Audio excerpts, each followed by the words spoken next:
All right, so today's class is entitled The Insider's Guide to Teaching on eduFire, and I wanted to run this class because I've been now both a teacher and a student in a number of classes on eduFire in the last couple of months as we've been beta testing our program, and I've found that there's some definitely some very good things that you want to do as a teacher, and there's also some things you want to avoid as a teacher. And so what we're going to do today is we're going to go through some of those things. We're going to talk a lot about some different tips and tricks for running effective classes. I'll cover 10 things to do, kind of 10 high-level things to do, plus I'll be throwing in a few things not to do throughout the course of teaching. The focus is going to be today on one-to-many classes. Now, a lot of the stuff that we'll talk about today is applicable if you're teaching classes one-on-one, but the main focus and the main gist of what we're going to be talking about applies to the one-to-many classes. At the end of today's class, I have a little special surprise for you. I think you'll get a kick out of it, and also, as I mentioned before, there'll be time at the end for Q&A. So diving right in, the first tip that I have, and this is an obvious one, but I wanted to mention a couple of things today that I've seen, and a lot of this is just looking at what some of the best teachers and the best practices of some of our teachers have been on eduFire. So the first thing that I've seen some great teachers do on our site is to reach out to students and ask them information about where they are before the class begins. Sandra, for instance, taught a Latin class this morning that was fantastic, and that was one of the things that was impressive to me, was that she reached out and said, why are you looking to learn Latin? What are some things you'd like to see covered? That's a great way to break the ice with your students who may not know who you are when they sign up for the class, and also to target the material better around the group of students that you're teaching. So sometimes you'll be able to tell that from the student's profile or some other information, but in general, reaching out to them, it takes a few seconds, and it's a great way to get some really good information that you can use to tailor your class. Also, since one of the best parts about eduFire is since it's basically a social network, you have the ability to go to your student's profile ahead of time and learn a little bit more about them. And obviously, if you're teaching a class, Koichi had a Japanese class that had 60 students in it last week. You're probably not going to be able to have the time to read a profile for 60 students if that's the class size. But if you've got a smaller class, certainly this is a great opportunity to get to know your students, learn where they're from, learn a little bit about their background. It's a fantastic thing to do. And then the final thing, and this is something that everyone kind of takes a different approach with in terms of material that they prepare, but I always recommend to people have more than enough material ready to cover. I think a lot of times when people do a class, they tend to move pretty quickly through their material for whatever reason, and so sometimes they'll get maybe a half an hour or 40 minutes into a 1-hour class and they'll be done with material, and that's fine because certainly a lot of times there's Q&A and additional things that can be covered. But what I always tell people is, go ahead and prepare more than enough. If you end up running out of time to teach all the material you wanted to, you can always come back and teach another class in the future. Sometimes the students don't mind if you just simply extend the time on the class, but it's always better to have too much material than not enough. So that's the first tip. The second tip is to start well, and by this I mean a few different things. One of the biggest things that we've seen in the classes that I've run is, for the most part, the technology works pretty well. However, on occasion, we'll have a teacher who might have some difficulties with audio or video or something else, and so you're never going to be 100% guaranteed that everything's going to work properly. However, what you want to do is you want to give yourself the best shot at making sure the platform works well.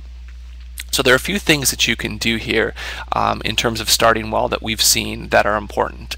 The first is before you launch your session, one of the things that I think is very helpful is to reboot your computer, and then when it starts up again, to shut down any other applications that are running on your computer. A lot of times when people are running Adobe Connect, they might have 15 different applications running in the background, and what that's doing is that's chewing up your computer's processor, it's chewing up your computer's memory, memory, and it's giving less resources basically for Connect. So when you're running these sessions on eduFire, you want to give the eduFire platform basically the full attention of the computer. And the best way to do that is just simply do a reboot of the machine, shut it down, start it up again, and then make sure to kill off any applications that you've got configured to start up when you start up your computer. Another thing is definitely to make sure that you've tested everything prior to your session. Once you get into an actual session and you're teaching a class, that's not the time to try to figure out how your webcam works. You can do that ahead of time, either by doing a test session with one of us, myself, Marco, Koichi. A number of people are available to do test sessions.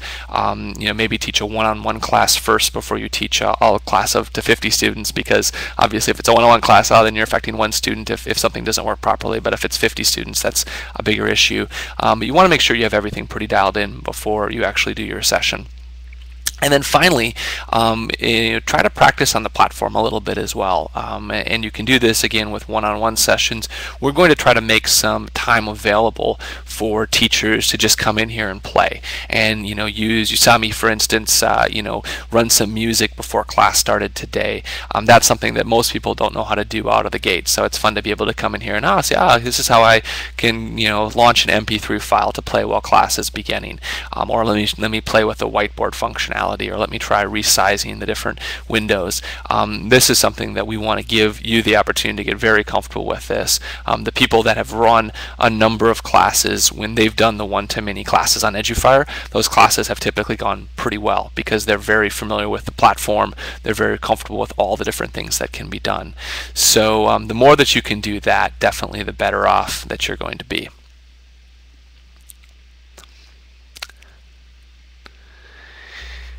All right, tip number 3, things to do before class. So one of the things that, when I say before class, I'm really referring to that period of, you can enter the classroom a half an hour before your class begins. So I'm really referring to that period of time in that half an hour before your class actually starts, where you can get into your room and you can do a few things to make sure your class goes smoothly.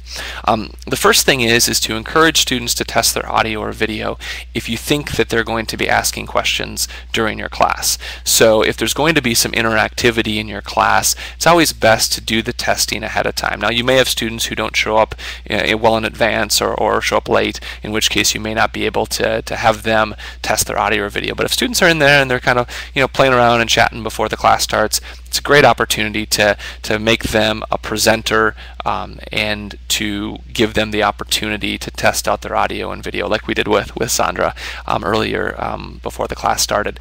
You'll notice with our one-to-many classes that all the students come in what's known as the participant role. So by default, students can't make themselves available in audio and video. And the reason for this is if you had a class of, say, 70 students and everyone could be on audio or video, and that would be basically a little bit of a logistical challenge to make sure that everyone stayed off of audio and video through the whole class. So what we do by default is, with the one-to-many classes, is that a student can't come on audio or video unless you specifically give them permission. The easiest way to give them permission is just to select their name from the attendee list, and then in the bottom left corner of the attendee list, you'll see a little there's like a person with an up arrow, and you can just go ahead and set that person to a presenter. So anybody who you want on audio or video, you can make them a presenter, and you can see that the status changes if you look in the attendee list on the bottom right.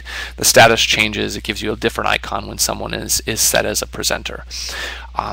Another thing that we've seen, actually, and this is one of the beauties of having kind of an open platform where people can test out and try new things, is to do some sort of an icebreaker. So, for instance, Koichi did this last week in his class, and it was really remarkable. I sat there and I was just watching this. I'm like, this is very, very cool. What he did was, before class started, he had 5 students volunteer to basically become presenters, and he gave them each a whiteboard, and he had them do a drawing competition before class started. So these are people who were in the class maybe 10 or 15 minutes before, and I gotta tell you, it was really, really neat to see. One of the students had a sketch tablet, so he was sketching out, I think, Godzilla or something like that, and it was just great drawing.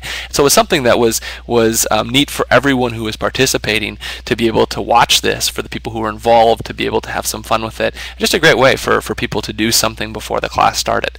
So there's other things that you can do. You have the free reins to be creative with this kind of stuff, but it's always great when people are coming in. I mean, they'll be chatting with each other and things like that, but it's great if you can give them that opportunity to to do something kind of structured before class starts.